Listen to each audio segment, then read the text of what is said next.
Hello friends, welcome to my channel PPT Hub. In this channel you will find study materials, PowerPoint presentations, video lectures, tutorials and many useful links. So please subscribe my channel and hit the bell icon to get notification. Today in this lecture I am going to discuss what is history and historiography. First one, what is history? The word history is derived from Greek word historia, which means the knowledge acquired through investigation. History is defined as a study of unique events in a particular time and space. According to this definition, the basic unit of analysis for historian is historical event with two dimensions, which is time and space. Time and space are the two dimensions in history. They are also called temporal and spatial dimensions. They provide the historical context in which an event is studied. These two dimensions make an historical event unique.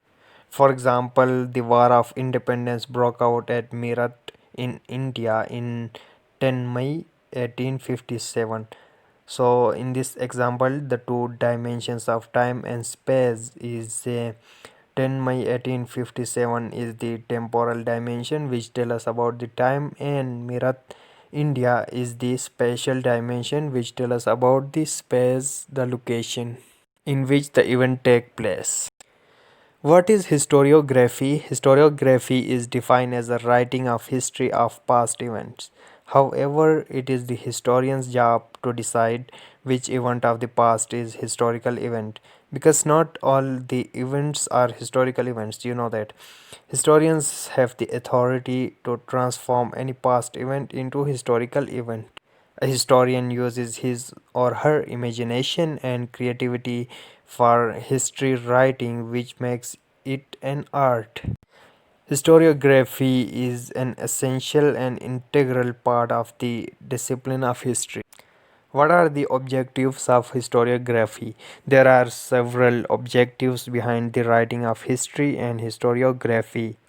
So, the first one is the commemorative objective. History is written to memorize our heroes and leaders. For example, from Pakistan, we have different examples. If the history was not written on them, new generation never know their achievements and sacrifices. All over the world, we have other examples. Creation of Let's discuss the creation of Pakistan. Our great heroes such as Qaid Azam, Sir Saeed, Allama Iqbal, and many leaders give sacrifices, and the creation of Pakistan was a great achievement. Second one is the moralistic motives. History is written with the motive of recording the past events so that the future generation could draw or they learn lessons from them and thus avoid the repeating the same mistakes. For example, history written on the world wars shows that how horrible were the consequences of those wars. Secondly, sometimes past events are recorded and preserved for the encouragement of coming generations. For example, different revolutions such as French Revolution, Russian Revolution, War of Independence, and many more to show that how national character can change the destiny of nations. Third objective is the propagation of views. History may also be written in order to propagate or separate particular views, beliefs, doctrines which they believe. Sometimes history may also be written to negate an idea or belief. For example, a historian or a group of historians can promote and spread their Marxist views and ideology if they were the followings of Karl Marx. Similarly, they can promote a separate capitalist ideology if they were the followers of capitalism. So, these were the economic views. You can take the example from the religious ideas, political, and social ideas as well. Fourth objective is the propaganda. Sometimes history may be distorted and based on the falsehood, which is called forgery and exaggerations. History may also be written with the purpose of propaganda among the readers, such as glorifying the success and achievements of kings or rulers and hiding their weaknesses. For example, you can take the example of Tipu Sultan. For Indians and for British people, they have different perception about him. Another example is the Nelson Mandela, which who was the hero for the black people, but was not considered hero for the white people. Fifth one is the explanatory purpose. History is also written for academic scholarly purposes. According to Mary Felbrock, the purpose, the processes of historical investigation and representation are about making sense of the past, how, when, why, and where any historical event happened in the past. What is prehistory?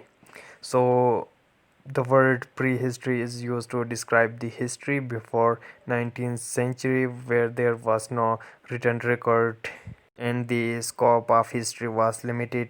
Before 19th century, historians had limited topics and approaches. They were writing on only about the religion and politics, and approaches they were using are the moralistic and religious. So these are called the defects of prehistory. Historiography was limited because the world was divided into several units, and each unit considered them that they are superior and civilized, but the others are barbarians.